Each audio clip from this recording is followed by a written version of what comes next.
సంఖ్యాకాండము 23వ అధ్యాయము 29వ వాక్యాన్ని చదువుకున్నాం.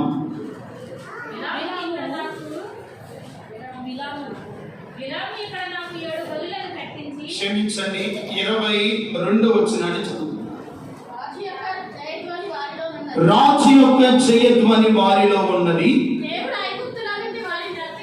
దేవుడు ఐగుప్తులో నుండి వారిని రప్పించెను, గుర్రుపోతు వేగము వంటి వేగము వారికి కలదు. మరలా చదువుకున్నాం. రాజు యొక్క జయధ్వని వారిలో ఉన్నది,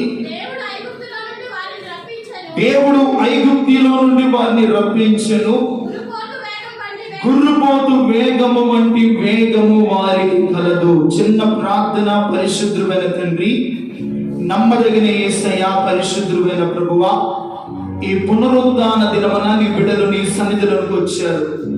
మీరు మాట్లాడితే వినాలని వచ్చారు. ఈ రోజున కొద్ది నిమిషాలు మీరు మాతో మాట్లాడండి. నీ వాక్యము మీద మనసుంచి నీ వాక్యాన్ని సున్నముగా ఆలోచించే జ్ఞానాన్ని బిడ్డలకు అనుగ్రహించండి. నిలబడిన మీ సేవకులు బలహీనుడు ఒట్టివాడు కనుక మీరు మరుగు చేసి ఈ దినమున మాకు అవసరమైనటువంటి ఓ శ్రేష్టమైన ఆత్మీయ కోణంలో ఒక ఉన్నతమైన ఆశీర్వాదపు వాక్కులను ప్రభువా మీరు మాకు అనుగ్రహించి బలపరించి నడిపించమని యేసు నామమున అడుగుచున్నాము తండ్రి. ఆమేన్. హల్లెలూయా. ఏమిటి మన అంశం? గుర్రుపోతు వేగము వంటి వేగము గలవారై మీరు ఉండాలి. చాలా జాగ్రత్తగా దేవుని వాక్యాన్ని మనం విన్నాం. ఇశ్రాయేలు ప్రజలతో సర్వశక్తి కలిగినటువంటి దేవుడు మాట్లాడుతున్నాడు. ఈ సంఖ్యాకాండంలో 22వ అధ్యాయము, 23వ అధ్యాయము, 24వ అధ్యాయంలో ఒక ప్రవక్త కనబడతాడు, ఒక రాజు కనబడతాడు. ఎవరంట? ఒక ప్రవక్త, ఒక రాజు. బెరియా కుమారుడైనటువంటి బిలాముకు వచ్చినటువంటి దైవత్తులలో సర్వశక్తిమంతుడైన దేవుడు మాట్లాడినటువంటి మాటలు ఇక్కడ రాయబడినటువంటి వాక్యములో మోయాబు రాజు అయినటువంటి బాలాకు కనబడుతున్నారు. ఎవరంట? మోయాబు రాజు అయినటువంటి బాలాకు, ప్రవక్త అయినటువంటి బిలాము కనబడుతూ ఉన్నాడు. ఈ బాలాకు అంటున్నాడు, ఆ ప్రవక్త అయినటువంటి బిలామును పిలిపించండి, అతను నా ఎందుకు తీసుకొని రండి. ఎందుకు తీసుకొని రామంటున్నాడంటే, ఇశ్రాయేలు ప్రజలైనటువంటి దేవుని బిడ్డలైన వారిని శపించమని దైవజనుడిని పిలిపించి, ఇదిగో ఇశ్రాయేలు ప్రజలు వీరిని నువ్వేం చేస్తావంటే శపించు అని రాజు అయినటువంటి బాలాకు బిలామును అడుగుతూ ఉంటే, ఒక ఎత్తైన పర్వతం మీద తీసుకొని వెళ్ళాడు ప్రవక్తను. రాజు తీసుకొని వెళ్ళి ఇశ్రాయేలు ప్రజలందరినీ చూపిస్తూ ఉన్నాడు. చూపిస్తున్నటువంటి పరిస్థితులలో ఇప్పుడు నువ్వేం చేస్తావంటే వీరిని నీవు శపించాలి. బిలాము అంటున్నాడు, వారు దేవుడు ఆశీర్వదించబడినటువంటి బిడ్డలు, దేవుని చేత దీవింపబడినటువంటి బిడ్డలు, నేను వారిని శపించలేదు అని అంటుంటే, రాజు కదండి, రాజు ఏది చెప్పినా జరుగుతుంది, రాజు ఏదైనా చేయగలుగుతాడు. అయితే ప్రవక్త అనుకున్నాడు, నీవు ఇక్కడ ఏం చేస్తావంటే ఒక 7 బలిపీఠాలు కట్టు, 7 బలిపీఠాలు కట్టి 7 పొట్టేళ్లను 7 కోడెలను ఆ బలిపీఠం మీద వధించు. నేను కొంత ఆ పర్వతము శిఖరమునకు వెళ్ళి యెహోవా నాతో ఏం చెప్తాడో, ఆయన నాకు ఏమి సెలవిస్తాడో అని పైకి వెళ్ళి ప్రార్థన చేస్తూ ఉన్నాడు. బిలాముతో దేవుడు మాట్లాడాడు, వారిని నేను ఆశీర్వదించాను, వారిని నేను దీవించాను, నీవు కూడా వారిని ఏం చేస్తావంటే దీవించు అని చెప్పాడు. ఆ పర్వతం దిగి వస్తుంటే రాజు అంటున్నాడు, దేవుడు నీతో ఏం చెప్పాడంటే ఆయన వారిని దీవించమన్నాడు, ఆయన నాకు సెలవిచ్చాడు. నేను వారిని దీవించవలసిన వాడినే కానీ వారిని శపించుటకు దేవుడు నాకు అధికారం అనేది ఇవ్వలేదు అని అన్నాడు. 20వ వాక్యాన్ని మనం చూస్తే, ఇదిగో దీవించమని నాకు సెలవాయను, ఆయన దీవించను, ఆయన దానిని మార్చలేడు. దేవుని స్తోత్రం చెప్పండి. హల్లెలూయా. ఆయన అనగా మన దేవుడైనటువంటి యెహోవా తన ప్రజలైన వారిని ఏం చేశాడు? దీవించాడు. ఆయన దీవించాడు, నాకు సెలవిచ్చాడు, దానిని నేను మార్చలేను. ప్రవక్త అయినటువంటి బిలాము అంటున్నాడు, నేను దాన్ని మార్చలేను. ఎందుకయ్యా ఇశ్రాయేలు ప్రజలను దేవుడు వారిని దీవించడానికి, వారిని ఆశీర్వదించడానికి గల కారణము, వారు ఐగుప్తు దేశంలో ఇనుప కొలిమి మధ్య ఉన్నారు, శ్రమ మధ్య ఉన్నారు, బలహీనతల మధ్య ఉన్నారు, వెట్టి త్యాగం చేస్తూ ఉన్నారు. ఐగుప్తీయుల నుండి నా ప్రజలైన ఇశ్రాయేలు నేను విడిపించాను. వారి మధ్యలో ఏముందంటే అక్కడ రాయబడిన మాట 22వ వచనంలో, రాజు యొక్క జయధ్వని వారిలో ఉన్నది. దేవుని స్తోత్రం చెప్పండి. ఏముందంట వారి మధ్యలో? రాజు యొక్క జయధ్వని. ఎవరు ఈ రాజు? సైన్యములకు అధిపతి అయిన యెహోవాయే, యుద్ధశూరుడైన యెహోవాయే. ఆయన వారికి రాజుగా ఉన్నాడు. ఆయన ఇశ్రాయేలు మనిషి ఉన్నాడు. అందుకనే మన దేవుడు రాజులకు రాజు, ప్రభువులకు ప్రభువునై ఉన్నాడు. దేవునికి మహిమ కలుగును గాక. ఇశ్రాయేలు మధ్య ఎవరున్నారంటే రాజు యొక్క జయధ్వని వారి మధ్యలో ఉన్నది. ఆయన నన్ను దీవించమన్నాడు, నేను దీవిస్తాను, దాన్ని నేను మార్చలేను. అయితే అక్కడ రాయబడినటువంటి మాటలు ఏమిటంటే, గుర్రుపోతు వేగము వంటి వేగము వారికి కలదు. గుర్రుపోతు అంటే ఏమిటి? గుర్రుపోతు అంటే ఏమిటండి? యూనికార్న్. ఇంగ్లీష్లో ఏమంటారు? యూనికార్న్. గుర్రుపోతు అంటే యూనికార్న్. బైక్ కూడా ఉంది కదా, యూనికార్న్ బైక్. గుర్రుపోతు అంటే యూనికార్న్. ఆ గుర్రుపోతు చాలా బలమైన వేగము గలది. అది గొర్రె అంటే దాని స్వభావం గొర్రె అంటే దానికి గుర్రుపోతు, దాని కొమ్ములు ఉంటాయి. అది యూనికార్న్, బలమైనది, అది వేగము గలది, అది పోరాడగలిగినది. దేవుడు ఆయన బిడ్డలతో అన్నాడు, గుర్రుపోతు వేగము వంటి వేగము ఎవరిలో ఉంది? ఇశ్రాయేలులో ఉంది. దేవుని స్తోత్రం చెప్పండి. వారి వేగము, గుర్రుపోతు వేగము వంటి వేగము వారిలో ఉన్నది. నేను వారిని దీవించాను, నేను దాన్ని మార్చలేను అంటున్నాడు. దేవుని స్తోత్రం కలుగును గాక. మన దేవుడు ఆయన బిడ్డలను ఏం చేసేవాడంట? దీవించేవాడు, ఆశీర్వదించేవాడు. ఇశ్రాయేలు ఎవరంటే ఆశీర్వదింపబడినటువంటి బిడ్డలు. దేవుడు వారిని దీవించడానికి గల కారణం ఏమిటో అదే అధ్యాయము 20వ వాక్యాన్ని 21వ వచనాన్ని చూస్తే, ఆయన యాకోబులో ఏ దోషము కనబడలేదు, ఇశ్రాయేలీయులలో ఏ వంకరితనము లేదు. యాకోబులో ఏ కనబడలేదు, ఏ దోషము కనబడలేదు, ఇశ్రాయేలీయులలో ఏ వంకరితనము లేదు. మనం ఎవరి సంతానము? యాకోబు సంతతి వారము, దేవుని చేత ఆశీర్వదింపబడిన బిడ్డలము.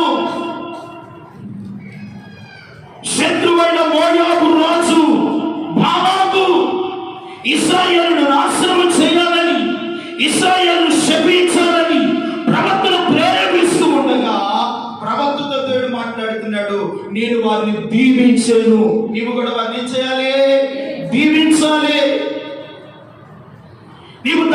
మార్చలేవు. ఇశ్రాయేలీయులు వారిలో ఏమి లేదంట, ఏ వంకరితనము వారిలో లేదు. ఇది యాకోబులో ఏ దోషము కనబడలేదంట. దేవుని స్తోత్రం కలుగును గాక. నీ కుటుంబము దీవించబడాలి అంటే, నీ బిడ్డలు ఆశీర్వదింపబడాలంటే ఏ వంకరితనము మనలో కనబడకూడదు, ఏ దోషము మనలో కనబడకూడదు. అప్పుడే ఆకాశమందలి దేవుడు నీ ఇంటి వారిని ఆశీర్వదించును గాక, నీ బిడ్డలను దీవించును గాక, నీ చేతి కష్టాన్ని నా దేవుడు సమృద్ధిగా నింపును గాక. ఆయన నింపుతాడు, ఆశీర్వదిస్తాడు. అయితే మనలో ఏ వంకరితనం కనబడదు. దేవుడు మనలో చూస్తున్నప్పుడు ఏ దోషము మనలో ఉండకూడదు, ఏ అవిధేయత మనలో ఉండకూడదు, ఏ పాపము మనలో ఉండకూడదు.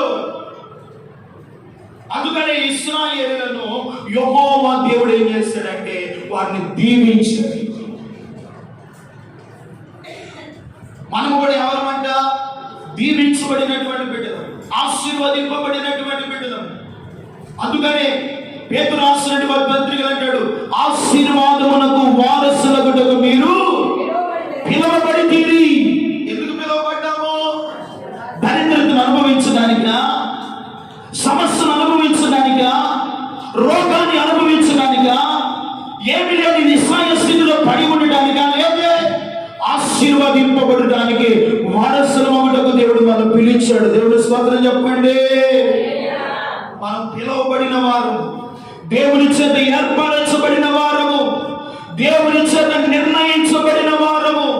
అయితే ఇశ్రాయేలు వేగం ఎటువంటిదంటే గుర్రుపోతు వేగము వంటి వేగము వారికి కలదు. ఈరోజు ఆదివారం దేవుని సన్నిధికి వచ్చిన దేవుని బిడ్డారా, మన ఆత్మీయ లోతులోనికి వెళ్ళి ఆలోచిస్తే ఈ రోజున మన భక్తి జీవితంలో మన వేగం ఎలా ఉంటుంది? గుర్రుపోతు వంటి వేగము మనలో ఉంటుందా? దాని లాంటి ఆ యొక్క బలమైన ప్రతిష్టమైనటువంటి భక్తి మనలో ఉంటుందా? దేవుడు మనల్ని ఆశీర్వదించాలి అన్నా, మన కుటుంబాన్ని దీవించాలి అన్నా, గుర్రుపోతు వంటి వేగము గలవారంగా ఆత్మీయ జీవితంలో మనము ముందుకు సాగుతూ వెళ్ళాలి. ఎక్కడికి వెళ్ళాలి? ముందుకు సాగుతూ వెళ్ళాలి. ఎన్ని శోధనలు వచ్చినా, ఎన్ని బలహీనతలు వచ్చినా, ఎన్ని ఆటుపోటులు వచ్చినా, ఎన్ని సమస్యలు సుడిగుండము వల్ల నేను ఆవరించినా, నీ వేగము మాత్రం ఆగిపోకూడదు. నీ భక్తి మధ్యలో ఆగిపోకూడదు. నీ విశ్వాసము మధ్యలో మెరుగంచవేయకూడదు. నీ వేగము ఎలాగుండాలంటే గుర్రుపోతు వేగము వంటి వేగము గలవాడుగా ఉండాలి. హల్లెలూయా. అందుకనే సంఖ్యాకాండం 24వ అధ్యాయము 8వ వాక్యములో కూడా అంటాడు, గుర్రుపోతు వేగము వంటి వేగము అతనికి కలదు. ఇశ్రాయేలులకు గుర్రుపోతు వంటి వేగము వారికి కలదు. బాలాకు శపింపబడినాడు, దేవుడని యెహోవా ఇశ్రాయేలును దీవించాడు. బిలాము కూడా ఏం చేయాలి? ప్రజలను దీవించాలి.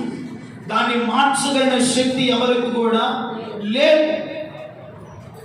నా ప్రజలను ఇశ్రాయేలు ఆశీర్వదించాను, వారు శ్రమలలో ఉన్నారు, వారి ఇబ్బంది కొలిమిలో ఉండగా నేను ఐగుప్తులో నుండి వారిని బయట తీసుకుని వచ్చాను. వారిలో నాకు కనబడలేదు ఏమిటంటే ఏ వంకరితనము వారిలో నాకు కనబడలేదు.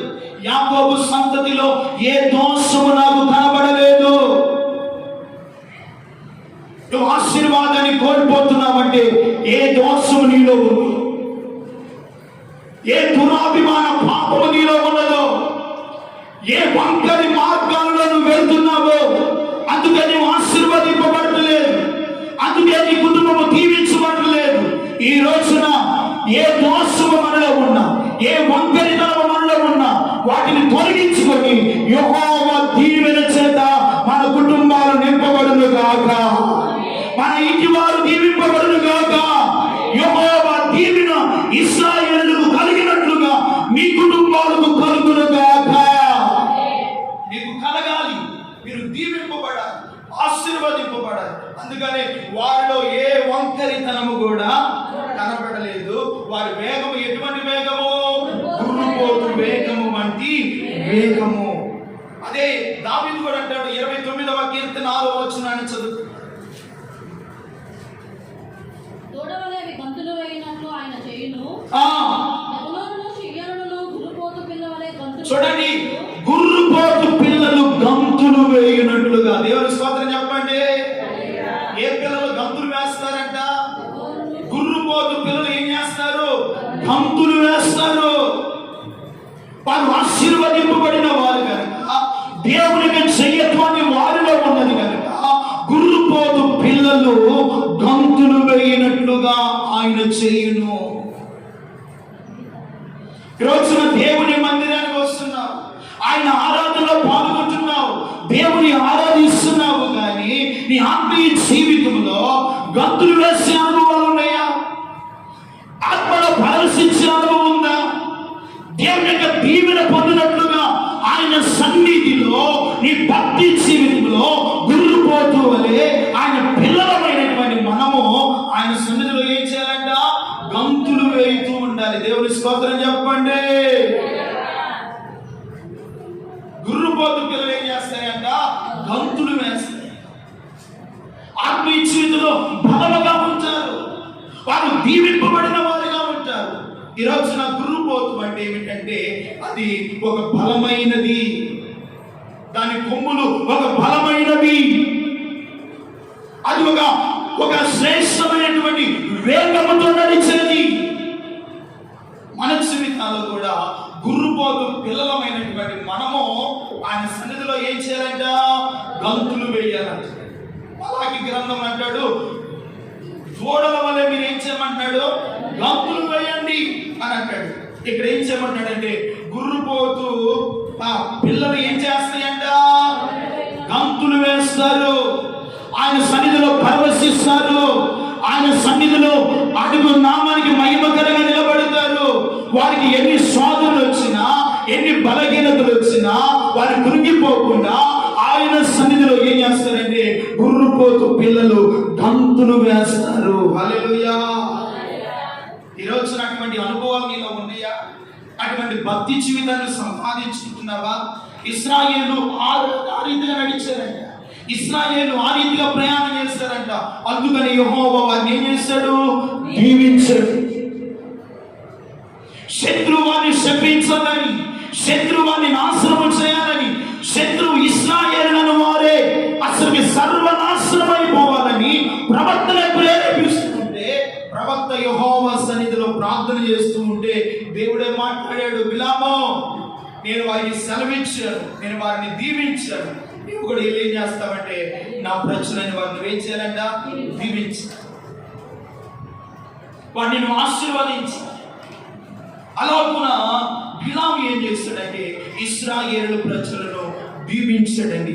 ఎప్పుడైతే వారు దీవించడం ప్రారంభించాడో వారి పిల్లలంట గుర్రుపోతు పిల్లల వలె ఆయన సన్నిధిలో, ఆయన బలిపీఠం ఎదుట, ఆయన పాద సముఖంలో సదాకాలము గంతులు వేస్తూ, ఆరాధిస్తూ, ఆర్భటిస్తూ, దేవుని స్తుతిస్తూ ఉండగా వారి జీవితంలో రాజు యొక్క జయధ్వని ప్రతిధ్వనిస్తూ వచ్చింది. హల్లెలూయా. వారి యొక్క రాజు యొక్క ప్రతిధ్వని వారిలో ఎప్పుడైతే ఆయన నామాన్ని స్మరిస్తున్నారో, ఆయన నామాన్ని ఉచ్చరిస్తూ ఉన్నారో, ఆయన ఆరాధిస్తూ ఉన్నారో, ఆయన సేవిస్తూ ఉన్నారో, వారు దేవుని కార్యాలు చూస్తారంట. హల్లెలూయా. నీ జీవితంలో, నీ కుటుంబంలో, నీ బిడ్డల జీవితాల్లో, వారి భవిష్యత్తులో, మీరు చేసే చేతి పనిలో, మీరు చేసే ఉద్యోగంలో, నువ్వు చేసే వ్యాపారం కానీ ఏ పనైనా దీవింపబడాలి అంటే, ఆశీర్వదింపబడాలి అంటే, మీరు వర్ధిల్లుతూ ఉండాలి అంటే మీ వేగము గుర్రుపోతు వేగము వంటి వేగము గల వారిగా ఆయన సన్నిధిలో ప్రయాణం చేయుదురుగాక. ప్రయాణం చేయాలి, ఆత్మీయ జీవితంలో ఎదుగుతూ ఉండాలి.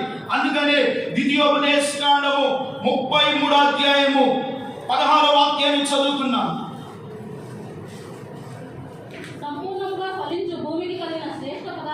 ఇదిగో సంపూర్ణంగా ఫలించు భూమికి శ్రేష్టమైన పదార్థములను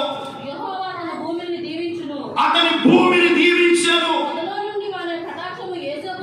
పదులోని కటాక్షము యోసేపునకు వచ్చెను.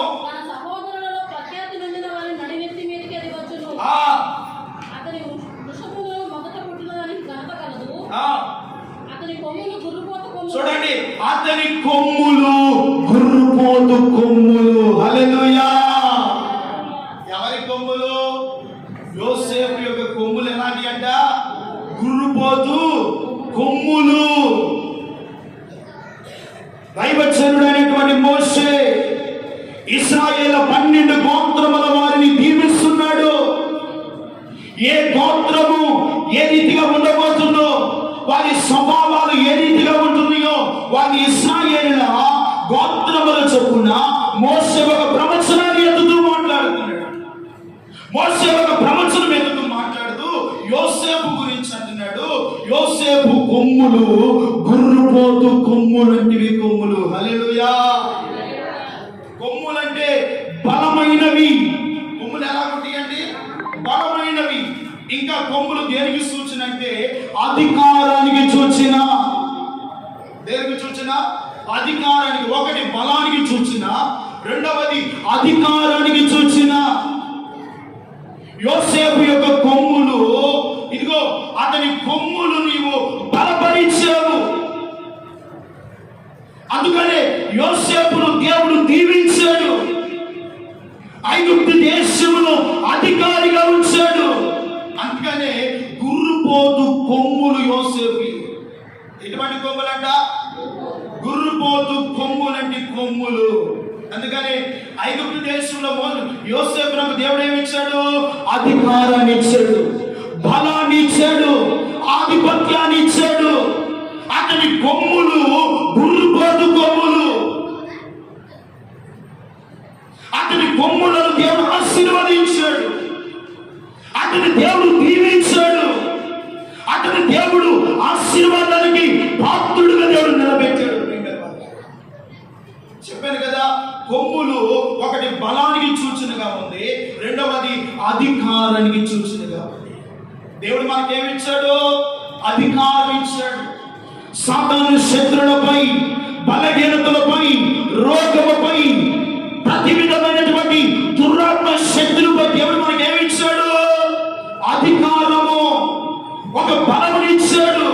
ఇప్పుడు యోసేపునకు దేవుడు ఏమి ఇచ్చాడంటే ఐగుప్తులో బలముని ఇచ్చాడు, అధికారాన్ని ఇచ్చాడు. దేవుని స్తోత్రం చెప్పండి. నీ జీవితాన్ని, నీ కుటుంబాన్ని, నీ బిడ్డలను గుర్రుపోతు కొమ్ముల వలె మీ కొమ్ములు దేవుడు చేయాలని ఇష్టపడుతున్నారు. అయితే మీలో ఏమనకూడదంటే ఏ దోషము కనబడకూడదు, ఏ వంకరితనము మీలో కనబడకూడదు. మీ వేగము ఎలా ఉండాలంటే గుర్రుపోతు వేగము వంటి వేగాన్ని మీరు సంపాదించాలి. అప్పుడు దేవుడు మీ జీవితాలను దీవెనకరంగా చేస్తాడు, ఆశీర్వాదకరంగా చేస్తాడు, అభివృద్ధి చేస్తాడు. 92వ కీర్తన 10వ వాక్యంలో కూడా అంటాడు. 92వ కీర్తన 10వ వాక్యం దావీదు రాస్తున్నటువంటి 92వ కీర్తన 10వ వాక్యం. గుర్రుపోతు కొమ్ముల వలె నీవు నా కొమ్ము పైకెత్తితివి, కొత్త తైలముతో నేను అంటబెట్టిని. చాలు చాలు. ఏమంటున్నాడు? గుర్రుపోతు కొమ్ముల వలె నువ్వు నా కొమ్ములు పైకెత్తితివి. హల్లెలూయా. మన దేవుడు ఎవరంటే మన కొమ్ములను పైకెత్తేవాడు, మన కుటుంబాన్ని ఆశీర్వదించేవాడు, మన బిడ్డలను పైకెత్తేవాడు. ఈ రోజున పైకెత్తబడిన స్థితిలో ఉంటే, గుర్రుపోతు వేగము వంటి వేగము నీలో ఉంటే, దావీదును కూడా దేవుడు ఏం చేస్తాడంట? గుర్రుపోతు కొమ్ములు ఏమెత్తబడతాయి? పైకెత్తబడినట్లుగా, ఆశీర్వదింపబడినట్లుగా. ఇదిగో రాగల ఈ దినాలలో మీ కుటుంబాన్ని దేవుడు పైకెత్తునుగాక, మీ బిడ్డల భవిష్యత్తును ఆశీర్వాదకరంగా పైకెత్తునుగాక, మన బిడ్డల జీవితాలు దీవెనకరంగా ప్రభు మార్చునుగాక.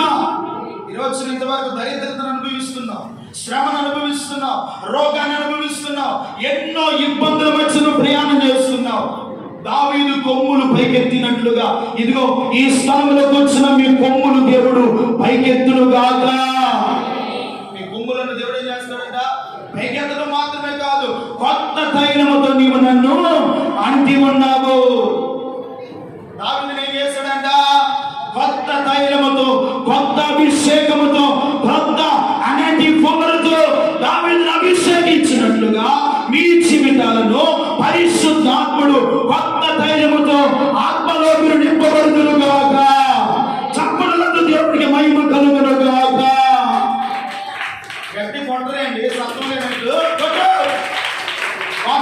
తైలముతో దేవుడు మిమ్మల్ని అభిషేకించబోతున్నాడు.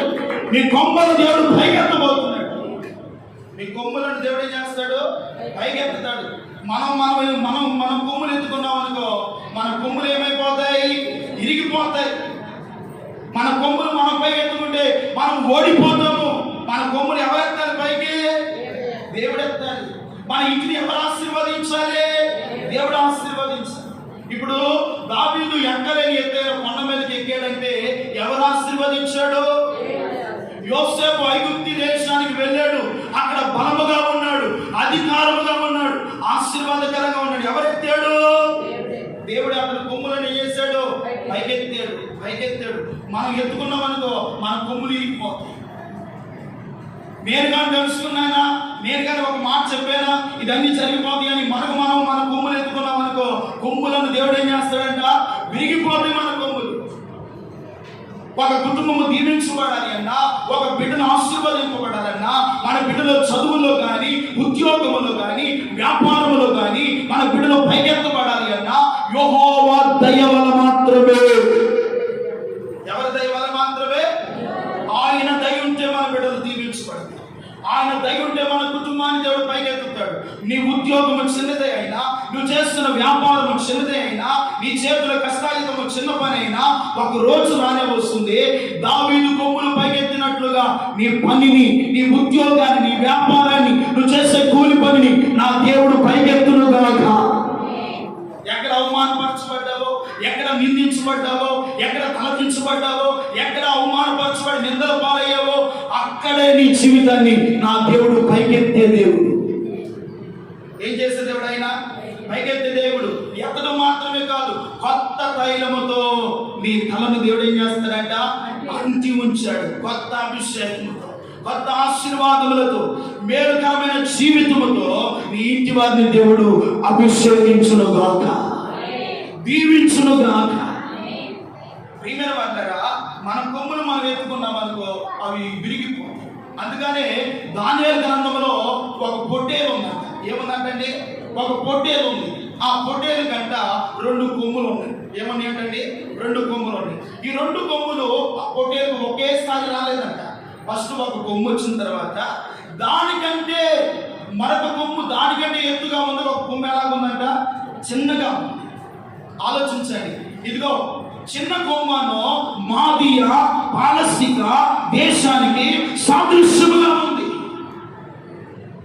వారి కొమ్ములను బట్టి ఆ బెస్రేలును, అదిగో ఆ యొక్క నెబుకద్నెజరు కుమారులు వారి కొమ్ములు బట్టి ఇశ్రాయేలులను, అనేకమైన శత్రులను ఓడిస్తూ మా కొమ్ములకు తిరుగులేదు అని వెర్రవేగుచూ ఉన్నారు. అంటే అలాగ వెర్రవేగుచూ వారి కొమ్ములను బట్టి, వారి జీవితాన్ని బట్టి వారు ఏం చేస్తున్నారంట? అతిశయిస్తూ ఉన్నారు. దేవుని సన్నిధిలో గర్విస్తూ ఉన్నారు.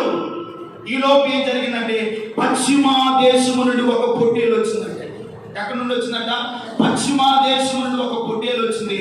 దానికి ఒకే కొమ్ము ఉందంట. అది నుదుటి నుండి ఒకే కొమ్ము ఉందంట. ఆ పొట్టేలు వచ్చి ఈ 2 కొమ్ములు కలిగినటువంటి పొట్టేలను దాని మీద పడి వేగముగా చీల్చి దాని కొమ్ములు విరగొట్టి ఆ కొమ్ములను, ఆ గొర్రెపోతును ఏం చేసినంటే అణిచివేసిని. ఏం చేసిందంట? అణిచివేసిని. ఇంటికి వెళ్ళిన తర్వాత చదువుకోండి. దానియేలు గ్రంథం 8వ అధ్యాయంలో ఈ మాటలు ఉంటాయి. ప్రియమైన వాళ్ళారా, ఇగో ఈ మాటలు దానియేలు గ్రంథం 8వ అధ్యాయంలో ఈ మాటలు ఉంటాయి. ఏం చేసిందంట? ఈ పశ్చిమ దేశం నుండి వచ్చినటువంటి ఈ ఒకే కొమ్ము కలిగినటువంటి పొట్టేలు వారు ఏం చేస్తుంది? వారి బలాన్ని, వారి గర్వాన్ని, వారి యొక్క అధికారాన్ని ఏం చేస్తుంది? అణిచివేస్తుంది.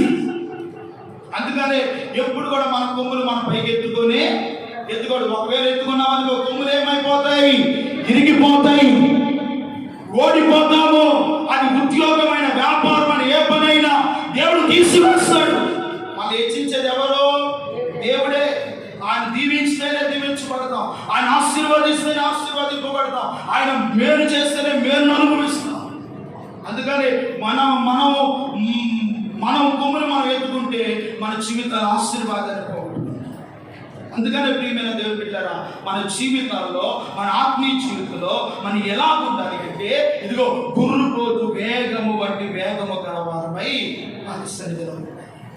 అందుకని బారాకు అంటున్నాడు, ఇశ్రాయేలును శపించండి, వారిని నాశనం చేయమంటున్నాడు. దేవుని యొక్క ఆలోచన ఏంటంటే, వారిని నేను చూశాను, వారిలో ఏ వంకరితనం నాకు కనబడలేదు. నేను వారిని చూశాను, యాకోబు సంతతిలో ఏ దోషము కనబడలేదు. దేవుని స్తోత్రం చెప్పండి. నీ జీవితంలో, నీ బ్రతుకులో నువ్వు మరణించేంత వరకు ఏ దోషము, ఏ వంకరితనము నీలో లేకపోతే, సదాకాలము ఇశ్రాయేలులను దీవించిన దేవుడు మన సంఘమును, మన కుటుంబాలను, మన బిడ్డలను రాగలిగిన దినాలలో బహుగా దీవించును గాక.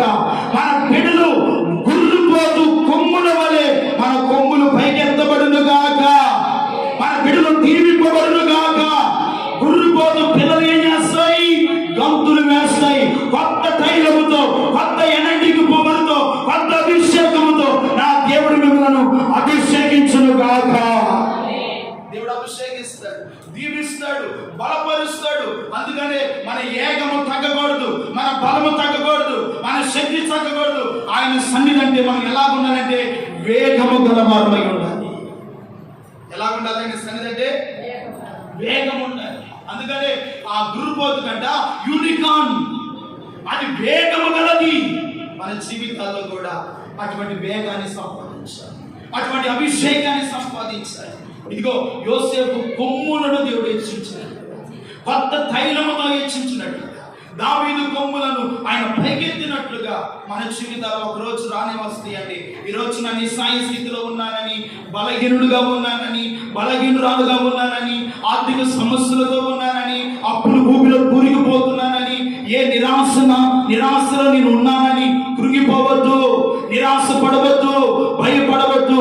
ఒక రోజు వస్తుంది, దావీదు కొమ్ము పైకెత్తినట్లుగా మన కొమ్ములను దేవుడు ఏం చేస్తాడు? నీ బిడ్డలను దేవుడు ఏం చేస్తాడు? పైకెత్తుతాడు. ఈ రోజు నీ బిడ్డలకు ఉద్యోగం లేదని బాధపడుతున్నావా? రేపు ఒక రోజు వస్తుంది, మీ బిడ్డల జీవితాల్లో వారి కొమ్ములను దేవుడు పైకెత్తబోతున్నాడు, వారిని దీవించబోతున్నాడు, వారిని ఆశీర్వదింపబోతున్నాడు, వారిని నడిపించబోతున్నాడు. కాబట్టి ప్రియుల వల్ల మనం దీవించబడాలని, మనం ఆశీర్వదింపబడాలని దేవుడు మన కొరకై పరమును విడిచి లోకానికి దీనుడుగా వచ్చాడు. దేవుని స్తోత్రం చెప్పండి.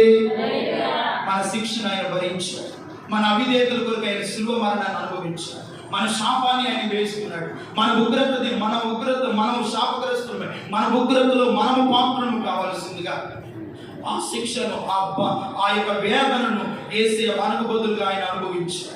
ఎందుకంటే మనలను దీవించాలని, మనల్ని ఆశీర్వదించాలని, మనలను పైకెత్తాలని, మన కొమ్ములను బలపరచాలని. దేవుని స్తోత్రం కలుగును గాక. ఇగో మీరు దేవుని సన్నిధిలో బలముగా ఉండాలి, అధికారము కలిగిన వారముగా ఉండాలి, అభిషేకము కలిగిన వారముగా ఉండాలి, గురుబోతు వేగము కలిగిన వారముగా ఉండాలి, ఏ దోషము కనబడని వారుగా ఉండాలి, ఏ వంకరితనము మనలో లేని వారమై ఉండాలి. అప్పుడే మన కొమ్ములను దేవుడు ఏం చేస్తాడు? పైకెత్తుతాడు. ఒకవేళ మన కొమ్ములు మనం హెచ్చించుకొని మనము హెచ్చించుకున్నాం అనుకో, ఒకరోజు మన కొమ్ములు ఎదిగిపోతాయి. మన దేవుడే మనలను హెచ్చించే దేవుడు. అందుకని యాకోబు పత్రికలు అంటాడు, ఎవడు దీనుడై నలిగిన హృదయము గల దీన మనసు గల వారిని దేవుడు ఏం చేస్తాడంట? తగిన సమయంలో ఆయన హెచ్చిస్తాడు. హల్లెలూయా. ఆయన వారిని ఆశీర్వదిస్తాడు, వారి సంతతిని భూమి మీద బలవంతులుగా దేవుడు దీవిస్తాడు. కాబట్టి మీ ఇంటి వారిని, మీ కుటుంబాన్ని దేవుడు ఆ రీతిగా దీవించి ఆశీర్వదించి ఈరోజు నిమిత్తబడిన ఈ వాక్యాన్ని బట్టి మన కొమ్ములు గుర్రుపోతూ కొమ్ములు వలె ఉండాలినట్టుగా, అటువంటి ఆత్మీయతలో, అటువంటి అభిషేకములో, అటువంటి వైరాగ్యముతో మన ఆత్మీయ జీవితాన్ని ముందుకు కొనసాగిద్దాం. దేవుని రాజ్యానికి వారసులం అవుదాం. అట్టి కృపా పరిశుద్ధాత్మ దేవుడు దయచేయును గాక. చెప్పండి ఆమేన్. తలవంచండి ప్రార్థన. మెత్తబడిన వాక్యాన్ని దేవుడు మన హృదయంలో నీరు పెట్టినట్లుగా బాలాకు ఇశ్రాయేలు శపించమని